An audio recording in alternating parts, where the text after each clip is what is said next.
the coast has been hit by the worst floods. Almost like typhoon came through. I mean, the trees were leaning like this. And there's hundreds of thousands of landlords which need to renew their long-term rentals this year. Hit a record 22 billion euros. The local government sent the red alert to everyone's phone. Yeah. It freaked everyone out. It's like a nuclear attack's about to happen. Never seen that before. Was building a ultra-high luxury resort in... Which is Pedro Sanchez's announcement on... Right, welcome back to Costa del Sol Today. Hola. Matt, this is the first episode of the season. First episode of the year, right? So it's great to be back. So today's the 13th of January, and we're filming our episode number 2 for the Costa del Sol channel, where we're going to keep you guys updated of everything that's going on, local news about Malaga. It's your local news bulletin. Let's get started. So first, I'd like to just take a moment and thank all of you first subscribers of this channel. You guys are awesome. 72. I don't know. Thank you guys. It's really 72. great. It shows that there's interest in this in sort of general news topics. Yeah. And we really appreciate you guys. So expect this on a regular basis. And we're excited to bring some news headlines to you today. I mean, just for context, we've grown the High Homes channel to nearly 13,000 subscribers by taking sort of all your feedback seriously. We want to do exactly the same with our core audience in Costa del Sol today. So for you 72 subscribers, we hope you enjoy this episode today, and comment below any questions you might have. Let's get started, Matt. Let's get into it. Let's start with some of the biggest headlines, which we just covered in another video, actually, which is Pedro Sanchez's announcement on new sort of tax regulations that he's trying to, or at least, I mean, he's made headlines yet again, as he did this time last year, where he's sort of talking about imposing new tax regulations specifically on rental properties. And of course, it's making waves in the industry, and here we are again. Yeah, exactly. Like it's his like tradition, right? Like every January, it seems like he wants to sort of send a message to the housing or real estate market and sort of tell people what he's planning in the year. Last year, he tried to impose his 100% tax, which obviously was a flop. And we did a comprehensive video on this subject on the High Homes channel, which we'll link here so you guys can dive deep into it. But in a nutshell, give us the main headlines. Yeah, what's happened is that he's decided that he wants to try, because again, this is just a proposal, to intervene the rental market by doing a few things which are quite good and a few things which are quite bad or not that great for a certain segment of the investors.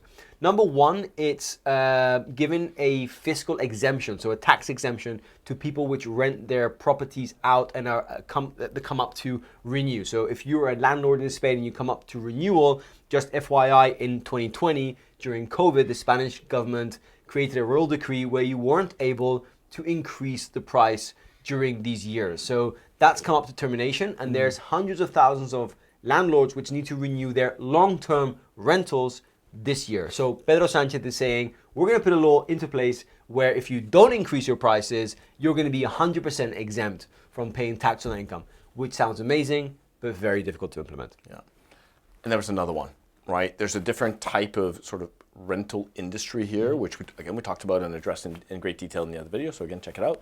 But it is about how real estate investors in Spain buy residential buildings and then carve out the apartments in those buildings into individual units and rent those out.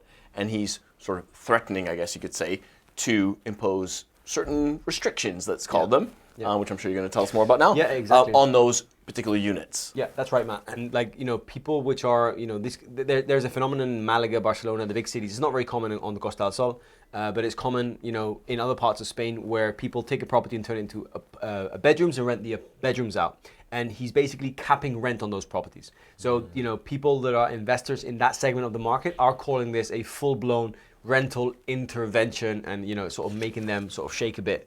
Again, this is not a piece of law. This is just something that he's announced during his presence at the Campamento, this construction site that he tends to visit once a year. And Ken, and the third regarding short-term rentals? Yeah, so it's not short-term rentals, it's not long-term rentals, it's temporary rentals. So there is a, kind of contract in Spain for people that don't rent short-term, but rent longer periods of time, but are not really full-time residences, so like 6 months, 4 months, 5 months. And he's proposed some some amendments to current laws that exist to regulate these rentals, but again, super, high level. He hasn't gone into details. We'll need to really understand the fine print of this. But this is one of the headlines. Pedro Sánchez has announced, changes to regulations and laws when it comes to renting properties out, and that's the headline. That's what's happening. And when you said, he's announced changes, well, no, he's announced his voiced his opinion and desire to change. Correct. Kind of rental housing laws, but hasn't they're changed by, yet. no means in effect or anything. Exactly. Just to clarify, it needs to go to Congress, needs to be approved, Yeah. and needs to be sort of implemented as law. It's going to be very difficult for that to happen. Yeah. But that's one of the headlines this week, 30th of January. People in the real estate are talking about exactly this, and people in Malaga are talking about this too. Yeah. Moving on to the next topic. What's the next topic? Still within the real estate sphere, just so we can move on from real estate. We do talk an awful lot about real estate. We do talk a bit too much about real estate. Actually, Yeah. perfect time to ask you guys if there's any specific general topic that you'd like us to discuss. Comment that below. Other than real estate. Other than real estate. I mean, we are real estate geeks, so we like real estate, but let's go on. Yeah. Is the increase in the rental prices, specifically here on the Costa del Sol, they've gone up quite a bit. Yeah, year over year. Idealista sent this out last week in their newsletter, and I thought it was a quite interesting, headline to add into this episode, because a lot of people which might be following the channel are maybe looking to relocate or want to understand what's happening in the rental market. Not so much as in the sort of property sale market. Prices in 2025 in all of Spain have increased for long-term rentals in 8.5%. Forgive me. I said the Costa del Sol. You're right. This is all of Spain. All across Spain. 8.5%. That's a big increase. Yeah. So if you were paying whatever you were paying, 1,100 euros, you're paying now 1,200 euros approximately. Yeah. But like we've always said, very very in line with inflation. It's quite normal. No? Yeah. Interesting announcement for those of you that are living in the UK or UK citizens, is the proposal for a new type of visa that they're looking to roll out, which is very interesting for people that are in the UK, living in the UK, wanting to work abroad, work within the EU. Obviously, the UK no longer being part of the EU. Yeah. Quite an interesting proposal. It's great. It comes a bit late. Like, after Brexit, the way Britain and other non-EU countries were, working with Spain when it comes to visas and how people could travel, movement, it was being quite restricted. Obviously there's things that exist that are being, taken advantage of by many people. But this is it's great to see that administrations, both on the British side or, other countries and the Spanish government are really making an effort to try to offer people more options, because it's not like, okay, there are many visa options and many sort of ways to come to Spain, but it's always nice to have more variety, because there's always, there's it's really it's something to fit everyone, no? And it's nice for them to see working on this. And we've also heard from, just to get into the specifics of it. So this would allow people that are residents of the UK, living in the UK, to live in the EU, study, work for up to 4 years. That's something. It's going back to more or less kind of UK had been a part when it was a part of the EU. Exactly. So all of a sudden, there's going to be a lot more freedom of movement, fewer restrictions, which is really great. I bet we could see a pretty big influx of Brits coming down here again. 100%. Also, you pair that with the digital nomad visa and everything that exists. Spain's doing their job at offering different options to these people. To cater for people in different situations. Yeah. What else is happening on the ground? I mean, I've been away for 2 weeks on my annual holiday, and the coast has been hit by the worst floods that I've seen. I was here, right? Yeah, it was pretty wicked. There was the first one was like a real sort of almost like typhoon came through. I mean, the trees were leaning like this. In fact, never seen before, it hailed. Yeah. We were sitting in a restaurant right by the walkway in Fuengirola. I'm sitting there with my brother, and all of a sudden we're you can hear the pelting sound of a hail. We're Canadian, we know the sound of it, and sure enough, it was hailing. Wow! Never seen that before, and so that was one. And then a couple of weeks later, we had these incredible rains, and it wreaked some pretty big havoc. When it rains in Costa del Sol, it pours. And it's like tropical nearly. It's unbelievable. But last year, around this time of year, last year I remember it rained for 2 weeks. And don't forget, before that, everybody was complaining about how dry the reservoirs were. You were going through a drought. You were going through a drought, yeah. And then all of a sudden the rains came, other reservoirs, and then you didn't hear anything about the drought anymore, obviously, because that kind of dealt with that problem. And this time again this year. So it's not like we don't get rain here. We just get it very, very occasionally, but when it comes, it really comes down. And what I also, because I was not here, but I was in the Canary Islands, but something that I saw on social media and that you shared with us is that the local government sent the red alert to everyone's phone. Yeah, yeah. Which freaked everyone out. Yeah, so we'll put a screenshot of that, but like that was like an official alert. It's very effective. Alert. I think your phone goes. Yeah, it was very effective at waking my kids up. I was trying to put them to sleep, and I'm and like everyone's like, "Whoa, the world's ending!" And I was like, "Calm down, calm down." But my wife did get me to walk out, go to the river to make sure the level wasn't too high. We had we had good 10 meters to go, so we weren't that afraid. But you know why that alert's been sent out, Matt? Yeah, to alert people. Yeah, of course. But you know why it's actually because in the last 10 years, it's only maybe been alerted twice in Malaga, and it comes from Valencia. So remember, 2 years ago, we had the terrible floods in Valencia, and there was a massive political issue after because they said that the president of Valencia didn't send the alert out on time to all its population, and unfortunately, a lot of people lost their lives. So now it's like they don't take any risks. So when it's red alert, bing, send the message. Effective. And I've received it a few years ago once, and I remember the phone beeps, it goes crazy. It's like a nuclear attack's about to happen. Yeah, no, it's very effective. It works. It works for sure. I mean, apart from physical damages, I don't think there was any personal damages that I heard of. Yeah. So it was mostly physical damages. I mean, what tends to happen with these rains are the boardwalks are made of wood. The sand washes part of them away. Yeah. So it's a bit of a pain in the ass for local administrations.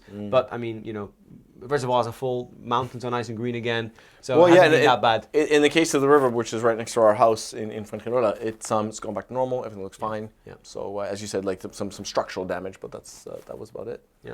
But it was impressive. It was impressive to watch, though. When I went out there to kind of check after we got that alert, it's like, whoa, okay, that's it looked like something else. Talking about natural sort of phenomena, we also had a mini earthquake. Yeah, I know. I heard everything's happening on the coast. I heard about this earthquake, but did you feel it? Well, you weren't even here. I wasn't here. No, I can't say that I even felt it. No, but if you did feel it, I hope you're okay. No, it's very small. These earthquakes don't happen on mainland Spain. They always happen really out far in the Mediterranean. I think it was something like, ignore me, I think it was 6 point something in the Richter scale, very, very little, but it was very far away. Not even. 4.1. 4.1, according to my notes. 4.1, and a few people did feel it, other people didn't feel it. It was not really that important, but thought it would be interesting to mention. Yeah. So heavy rains, and everything that's happened, we're still here. Yeah, it's most often sunshine here, but natural phenomena do still happen. So Matt, we've talked about business, real estate, talking about a bit of what's going on the ground, weather, which is very important. Big rains like that in Costa del Sol is a headline. When it rains like this, I mean, Spanish people sometimes even keep their kids at home. That's it's a big deal. Well, and the footage is impressive. When it goes out there, obviously, of course. The media picks up on it and it puts the spotlight on it. What else are we talking about? What's on our list? I mean, we made a list of everything that we think is important to talk about. So what's next? The fact that Costa del Sol tourism hit a record 22 billion euros in 2025. Last year. Just think about that for 1 second. 22 billion that's a lot euros. Of money. Yeah. I mean, it just goes to show you just how much this market kind of operates on tourism still. It's we certainly felt that we had a record year ourselves, and it was largely driven by international demand. So yeah, and it's not entirely surprising. There's a lot of people from a lot of markets wanting to come here, and we addressed it in kind of our market update. A large proportion of those being North Americans and specifically Americans. So it's going to be interesting to see how this year pans out. But I mean, they are with the airport expansion. I mean, they're not. The governments are certainly planning for a growth and not even sort of a plateau. No, and continued growth. Spain is forecasted to surpass France in the amount of tourists that it welcomes, I think by 2030 or something like that, approximately. And if you look at that as an indicator, you look at what you were just mentioning, the airport expansion of Malaga going up to 35 million passengers a year. If there's something that's for sure is that Malaga is a prime destination, residentially and also for tourism, and tourism just has such a strong role. I mean, if you think about it, Malaga doesn't have an industry, that's as strong as tourism. What's starting to happen now in Malaga is sort of, it's starting to become a tech hub because of weather, right? In the Malaga region. But, if you take tourism away, we have, fishing, agriculture in the Valle of Guadalhorce, which is behind the Malaga mountain. Actually, just interesting fact is, all the areas of Guadalhorce Valle, which is a la Orina Grande, a la Orina de la Torre, all the way to Coín, Monda. That's what we call the farm of Malaga, no? And there's a very big industry of agriculture there, olives and so on. Yeah. But if you take away tourism, I mean, fishing, agriculture, a bit of tech, and everything else is just the service sector has so much weight here that it's quite normal that we see, the tourism industry breaking in such big numbers, and like that's going to continue to happen. 100%. That there's no plateauing, like you say. No ifs, ands, or buts for sure. Kian, hit our audience with something new. One really interesting piece of news, which I've been excited to sort of share on Costa del Sol Today, is an announcement that's been made by Waldorf Astoria. Yes. Yeah. That's really big for Costa del Sol, right? Yeah. It's not sort of nationwide, but for Malaga, the province. Waldorf Astoria has confirmed that they're going to be opening their doors, building a ultra-high luxury resort in Marbella East.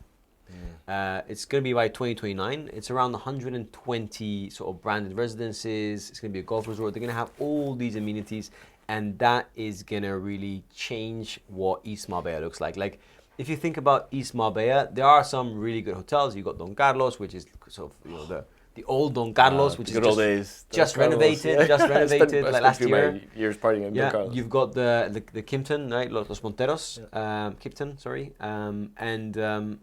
But then there's no like big hotel chain in East Marbella that has such a strong brand.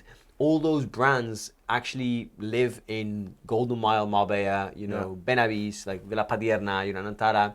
So wow, like Waldorf Astoria.